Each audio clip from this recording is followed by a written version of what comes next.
શું તમે ક્યારેય વિચાર્યું છે કે આ જીવન જેને આપણે સત્ય માનીએ છીએ તે માત્ર એક ભ્રમ છે? કુરુક્ષેત્રનું એ મેદાન જ્યાં દરેક સંબંધ, દરેક ધર્મ એક પ્રશ્ન બનીને ઊભો હતો. એક યોદ્ધા ધ્રુજી રહ્યો હતો. તેની સામે તેના પોતાના હતા. તેના હાથમાંથી ગાંડીવ સરકી રહ્યું હતું. અને પછી એક ક્ષણ આવી જ્યારે બ્રહ્માંડના મહાન સારથીએ મૌન તોડ્યું. હે પાર્થ, તું કોના માટે શોક કરે છે? જેને તું મારું કહે છે તે ન તો તારું હતું, ન છે, ન થવાનું છે. તું ખાલી હાથે જ જવાનો છે. તારું દુઃખ તારી ચિંતામાં નથી, તારું દુઃખ તારા મોહમાં છે. મિત્રો, શ્રીમદ ભગવદ્ ગીતાનું આ જ્ઞાન હજારો વર્ષો પછી પણ આપણા દરેકની અંદર ચાલી રહેલા યુદ્ધનો અંત લાવી શકે છે. જાણો એ કયા રહસ્યો છે જે તમારી સમસ્યાઓને ક્ષણભરમાં દૂર કરી શકે છે. આ વિડિયો તમારા જીવનનું સૌથી મોટું પરિવર્તન સાબિત થશે. શું તમે તૈયાર છો એ પરમ સત્યને જાણવા માટે? તો અંત સુધી જોડાયેલા રહો. માનવ જીવનની દરેક સમસ્યાનો ઉકેલ શ્રીમદ ભગવદ્ ગીતામાં મળે છે. ભગવદ્ ગીતા એવા પ્રેરક સંદેશાઓનો સાગર છે જે નિરાશ વ્યક્તિમાં જીવનની આશા ભરી દે છે.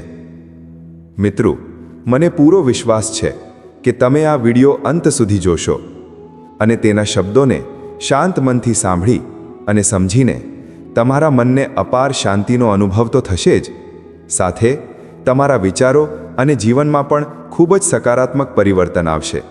હું ગેરંટી સાથે કહી શકું છું કે જે કોઈ આ ગીતાસારને અંત સુધી સાંભળશે અને તેના જ્ઞાનને પોતાના જીવનમાં ઉતારશે તેને તેની દરેક સમસ્યાનો ઉકેલ અવશ્ય મળશે. તે જે કંઈ પણ પ્રાપ્ત કરવા માંગે છે તે તેને મળશે. તેથી તમારે દરરોજ સવારે અને રાત્રે સૂતા પહેલાં ભગવદ્ ગીતાનો સાર અવશ્ય સાંભળવો જોઈએ. મિત્રો, શ્રીમદ ભગવદ્ ગીતામાં ભગવાન શ્રી કૃષ્ણ કહે છે કે જે વ્યક્તિ શ્રદ્ધાથી અને દોષ રહિત થઈને આ ગીતા શાસ્ત્રનો અભ્યાસ કરે છે, સાંભળે છે અને મનન કરે છે, તે તમામ પાપોમાંથી મુક્ત થઈને મારા પરમધામને પ્રાપ્ત કરે છે. મિત્રો, એટલા માટે જ કહેવાય છે કે જે ઘરમાં દરરોજ શ્રીમદ ભગવદ્ ગીતાના પાઠનું વાંચન અને શ્રવણ થાય છે તે ઘરમાં ક્યારેય કોઈ સંકટ કે મુશ્કેલી આવતી નથી. તે ઘર અને જીવન પર ભગવાન શ્રી કૃષ્ણના આશીર્વાદ અને કૃપા હંમેશા બની રહે છે. સુખ, સંપત્તિ, ધન અને સમૃદ્ધિ હંમેશા રહે છે અને આનંદથી ભરપૂર થઈ જાય છે. મિત્રો, કુરુક્ષેત્રના યુદ્ધના મેદાનમાં મહાભારતના ભીષણ યુદ્ધની શરૂઆતમાં અર્જુન યુદ્ધના મેદાનમાં યુદ્ધની ઈચ્છાથી આવેલા પોતાના પરિવારજનો, ભાઈઓ, મિત્રો અને ગુરુજનોને ચારે બાજુ જોઈને ડરી જાય છે, નિરાશ અને હતાશ થઈ જાય છે. તે ખૂબ દુઃખી થઈને શ્રીકૃષ્ણની સામે પોતાનું દુઃખ અને મૂંઝવણ વ્યક્ત કરે છે. અર્જુન કહે છે, હે કેશવ, હું આ યુદ્ધ કેવી રીતે લડી શકું? આ યુદ્ધના મેદાનમાં યુદ્ધ માટે એકઠા થયેલા આ બધા મારા પોતાના છે. હું કેવી રીતે? હું દાદા ભીષ્મ અને ગુરુ દ્રોણાચાર્ય સાથે લડીશ, કારણ કે તે બંને મારા પૂજનીય ગુરુદેવ છે. તેથી આ ગુરુઓને મારવા કરતાં ભીખ માંગીને જીવવું વધુ સારું છે. હે મધુસૂદન, હું જેની સાથે યુદ્ધ કરવા જઈ રહ્યો છું તે બધા કૌરવો મારા ભાઈઓ છે, ધૃતરાષ્ટ્રના પુત્રો છે. તો આ મારા પોતાના લોકો છે.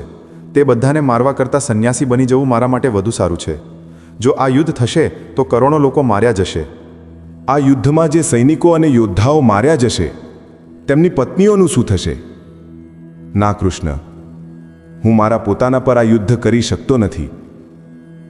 હું મારા કુટુંબનો નાશ કરીને કેવી રીતે ખુશ રહી શકું? હે કૃષ્ણ, મને કંઈ સમજાતું નથી. મારું મન ગૂંચવાઈ રહ્યું છે, મારું માથું ફાટી રહ્યું છે, મારા પગ ધ્રુજી રહ્યા છે, મારી ત્વચા બળી રહી છે, મારું ગાંડીવ ધનુષ્ય મારા હાથમાંથી સરકી રહ્યું છે. હે કૃષ્ણ, મને માર્ગદર્શન આપો, મને જ્ઞાન આપો. મને કહો કે મારે શું કરવું જોઈએ.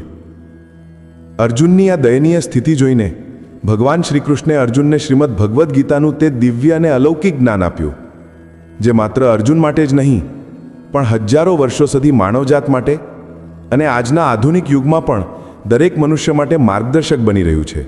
શ્રીમદ ભગવદ્ ગીતા એકમાત્ર એવું શાસ્ત્ર છે જે મનુષ્યને જીવવાનો સાચો રસ્તો બતાવે છે. ભગવદ્ ગીતા જીવનમાં ધર્મ, કર્મ અને પ્રેમનો પાઠ શીખવે છે. તેથી આપણે દરરોજ શ્રીમદ ભગવદ્ ગીતાનો અભ્યાસ કરવો જ જોઈએ. અર્જુનની મૂંઝવણ અને શંકા જોઈને ભગવાન શ્રી કૃષ્ણે અર્જુનને કહ્યું, હે અર્જુન, તું ખૂબ જ બુદ્ધિશાળી માણસની જેમ વાત કરે છે, પરંતુ જે ખરેખર બુદ્ધિશાળી છે તે આ રીતે દુઃખી થતો નથી અને શોક કરતો નથી. તારા હાથમાં કંઈ નથી, તું ઈચ્છે તો પણ કંઈ નિયંત્રિત કરી શકતો નથી. જીવન અને મૃત્યુ પ્રકૃતિનું ભાગ્ય છે. આ બધા લોકો ખરેખર મારા દ્વારા માર્યા જશે. તું તો માત્ર એક સાધન છે. તેથી જે જ્ઞાની છે તે કોઈ મૃત્યુ પામે ત્યારે ખુશ થાય છે. જ્ઞાની માણસ રડતો નથી, તે ભૂતકાળનો શોક કરે છે અને ભવિષ્યની ચિંતા કરે છે. એટલે જ જે થવાનું છે તે થશે જ, અને જે નથી થવાનું તે ક્યારેય નહીં થાય. આ જ નિશ્ચય છે. જેને સમજનાર વ્યક્તિના મનમાં તે વાત આવી જાય છે, તેને કોઈ દુઃખ સતાવતું નથી, કોઈ ચિંતા સતાવતી નથી. હે અર્જુન, તું ચિંતા ન કર કે કોણ તારું પોતાનું છે અને કોણ પારકું છે. જે અધર્મ કરે તેની સામે લડવું અને પોતાના ધર્મનું રક્ષણ કરવું એ ક્ષત્રિયનો ધર્મ છે. આજ્ઞાનું પાલન તને મોક્ષ અને મુક્તિ આપશે. તું તારા મનનો આ મોહ છોડી દે, નહીંતર આખું જગત તારી નિંદા કરશે. આજે જો તું યુદ્ધ નહીં કરે તો આખું જગત તને નપુંસક અને કાયર કહેશે. અહીં વાત બીજા કોઈની નથી. અહીં ધર્મ અને અન્યાયમાં યોગ્ય અને અયોગ્યની વાત છે. જો તું ખોટું સહન કરીશ અને તેને સમાપ્ત નહીં કરે તો ખોટું કરનારને વધુ શક્તિ મળશે અને તે વધુ અન્યાય કરશે. તેથી તું તારો મોહ છોડી દે અને યુદ્ધ કર. ભગવાન શ્રી કૃષ્ણ શ્રીમદ ભગવદ્ ગીતામાં કહે છે, હે અર્જુન, આ વિશ્વ મારી માયા છે. આ જગત મારામાંથી જન્મ્યું છે. હું જ તેનું પાલન કરું છું અને હું જ આ સૃષ્ટિનો નાશ કરનાર છું. હું ભૂતકાળ, વર્તમાન અને ભવિષ્યના તમામ જીવોને જાણું છું, પરંતુ વાસ્તવમાં કોઈ મને જાણતું નથી. શ્રી કૃષ્ણ કહે છે કે જેમ અંધારામાં પ્રકાશની જ્યોત ચમકે છે, તેમજ સત્ય પણ ચમકે છે.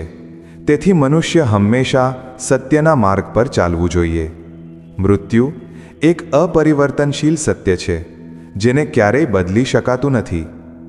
જ્યારથી આ જગતની રચના થઈ છે ત્યારથી જન્મ અને મૃત્યુનું ચક્ર ચાલી રહ્યું છે. જેમ મનુષ્ય પોતાના જૂના વસ્ત્રો ઉતારીને નવા વસ્ત્રો ધારણ કરે છે, તેવી જ રીતે આત્મા પણ જૂના વસ્ત્રોને ત્યજી દે છે. તે નકામા શરીરને છોડીને નવું શરીર ધારણ કરે છે. આ પ્રકૃતિનો નિયમ છે.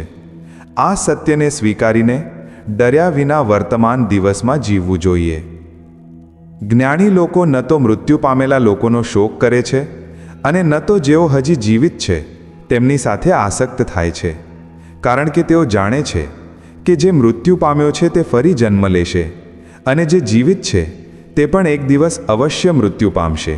હે અર્જુન, હું બધા પ્રાણીઓના હૃદયમાં સ્થિત આત્મા છું.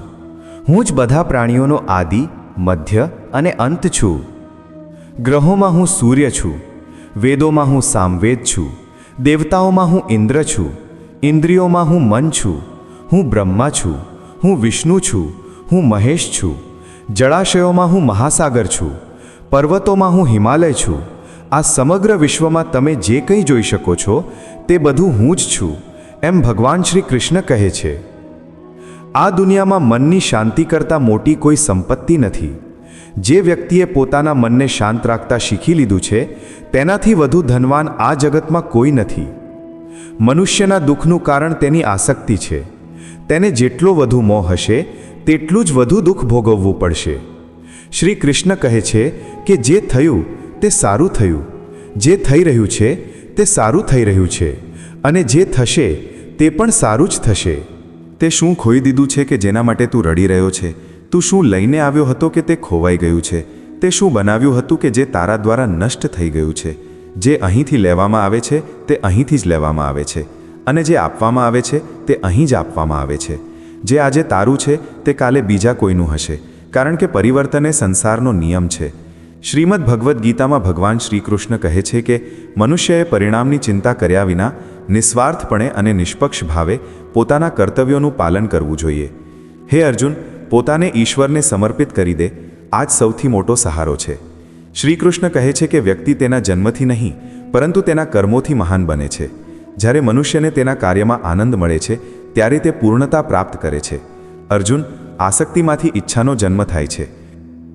જે મનુષ્ય હંમેશા શંકામાં રહે છે અને જે પોતાના મનને નિયંત્રિત કરતો નથી, તેને આ લોકમાં કે પરલોકમાં ક્યાંય સુખ મળતું નથી. જેઓ તેને નિયંત્રણમાં રાખતા નથી તેના માટે તે દુશ્મનનું કામ કરે છે. અશાંત મનને નિયંત્રિત કરવું મુશ્કેલ છે, પરંતુ અભ્યાસ દ્વારા તેને નિયંત્રિત કરી શકાય છે. ભગવદ્ ગીતામાં શ્રીકૃષ્ણ જણાવે છે કે જેમ પૃથ્વી પર ઋતુઓ બદલાતી રહે છે તેમજ આપણા જીવનમાં પણ સુખ દુઃખ આવતા રહે છે. આપણે તેનાથી વિચલિત ન થવું જોઈએ. હે અર્જુન, સમય અને ભાગ્ય કરતાં વધુ સારું કોઈને કંઈ મળતું નથી.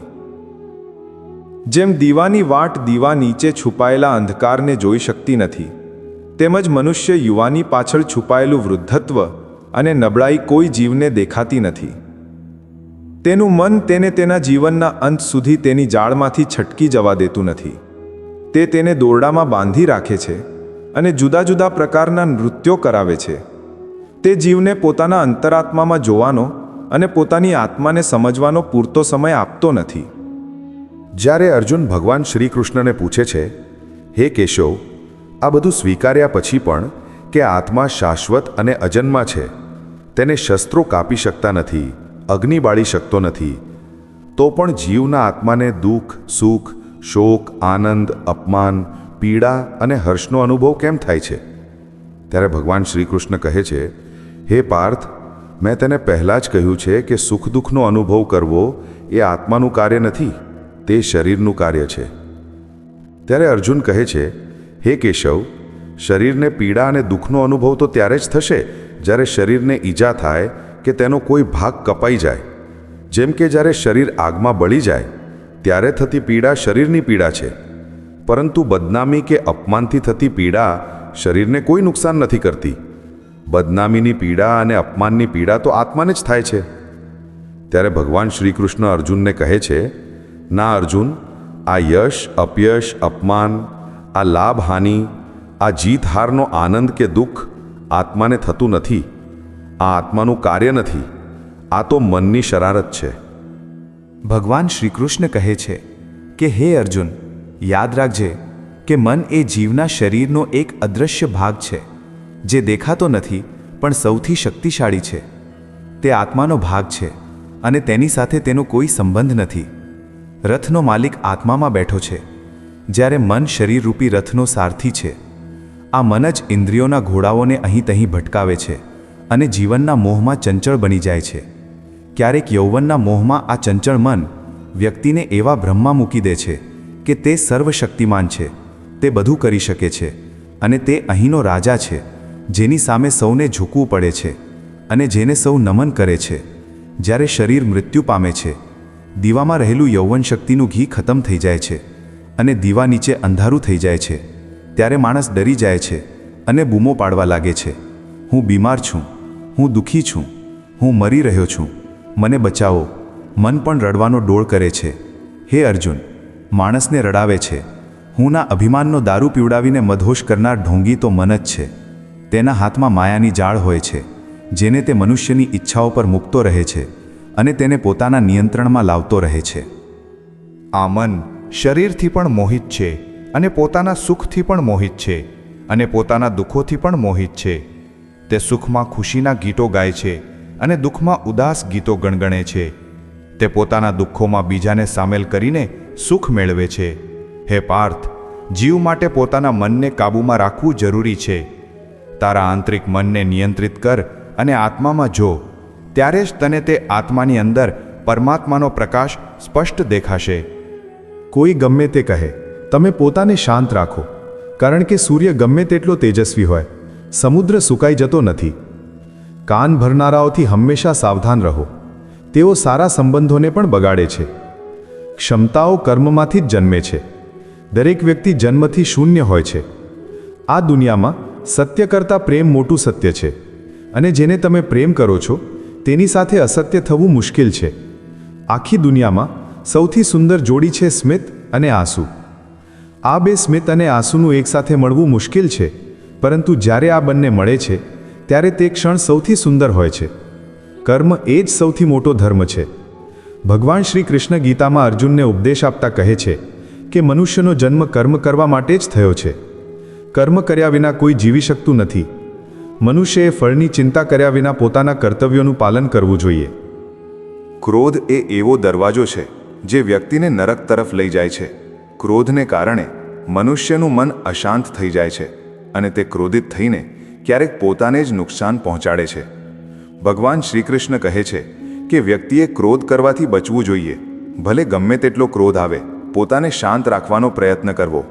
આ સંસારમાં જે કંઈ આજે તમારી પાસે છે તે કાલે બીજા કોઈનું હતું અને પરમ દિવસે બીજા કોઈનું થઈ જશે. તમે અહીં ખાલી હાથે આવ્યા છો અને ખાલી હાથે જ જશો. મન પર નિયંત્રણ રાખવું જરૂરી છે. મનુષ્યનું મન પવન જેટલું ચંચળ હોય છે. આ મન જ વ્યક્તિને વિષય વાસના તરફ ભટકાવતું રહે છે. જો જીવનમાં સફળ થવું હોય તો મન પર નિયંત્રણ રાખવું ખૂબ જ જરૂરી છે. મન પર નિયંત્રણ રાખવાથી મનની શક્તિ કેન્દ્રિત થાય છે, જેનાથી કાર્યમાં સફળતા મળે છે.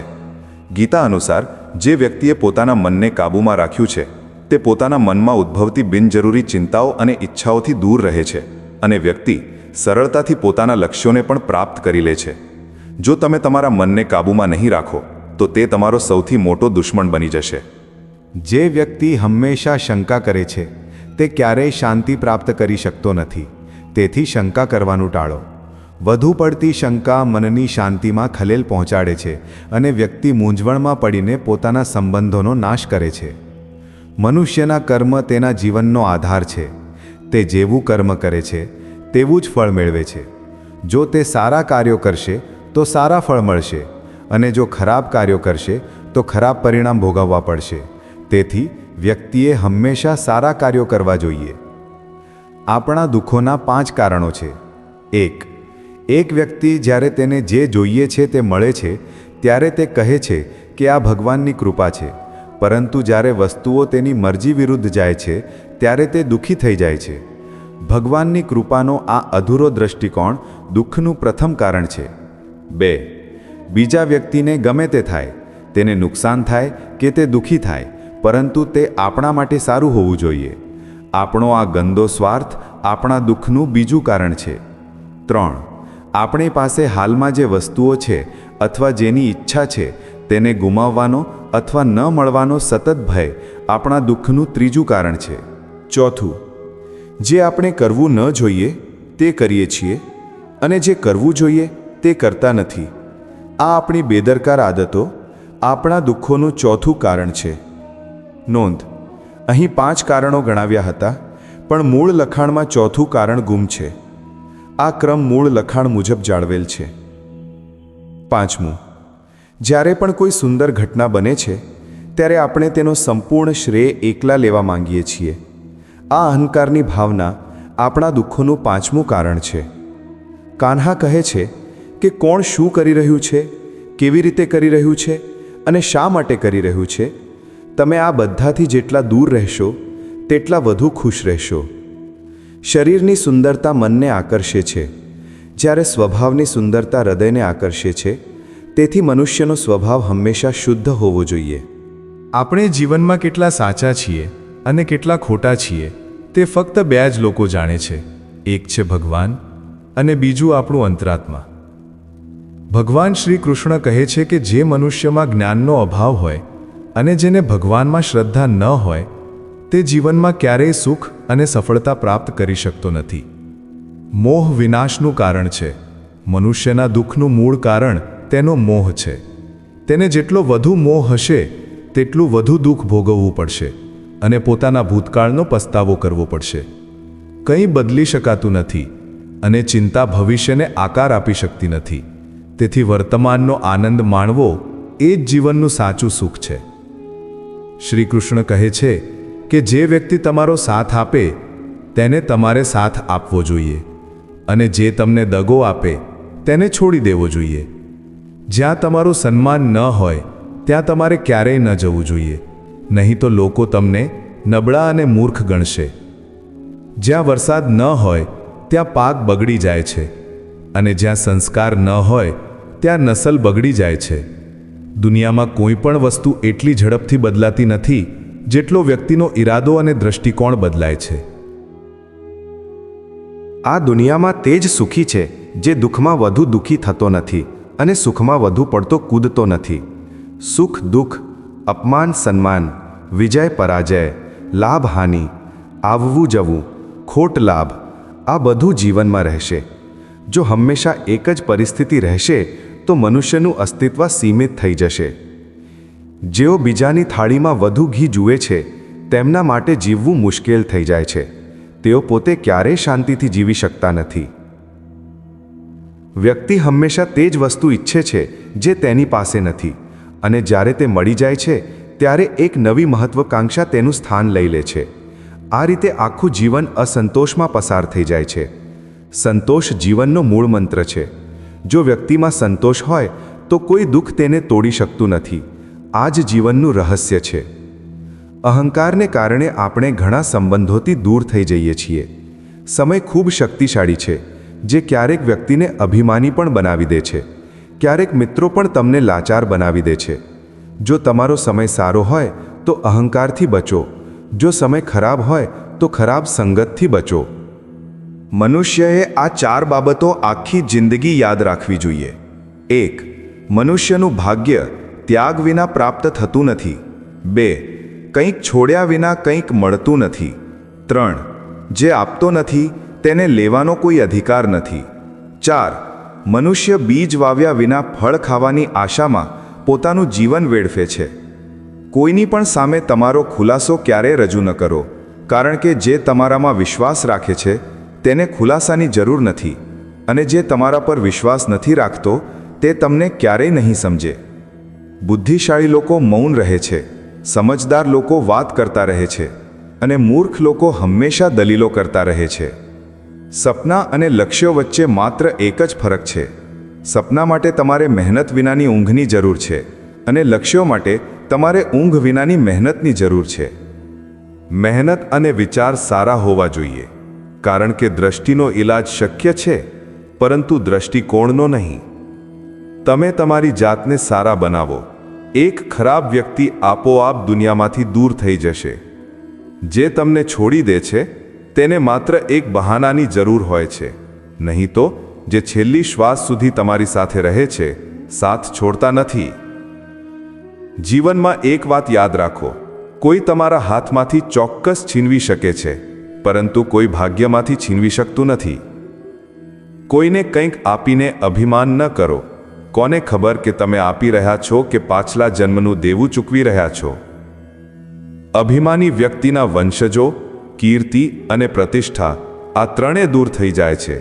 જો વિશ્વાસ ના હોય તો રાવણ, કૌરવ અને કંસને જુઓ. જો તમારે કોઈના પર વિશ્વાસ કરવો હોય તો તેના શબ્દો પર નહીં, પર તેના કાર્યો પર ધ્યાન આપો.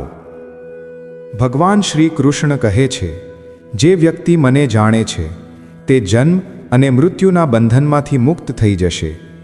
જે વ્યક્તિ ભગવદ્ ગીતા વાંચે છે અને તેનું પાલન કરે છે તે દુષ્ટતાથી મુક્ત થઈ જાય છે. તેના તમામ દુષ્કર્મોનો પ્રભાવ દૂર થઈ જાય છે.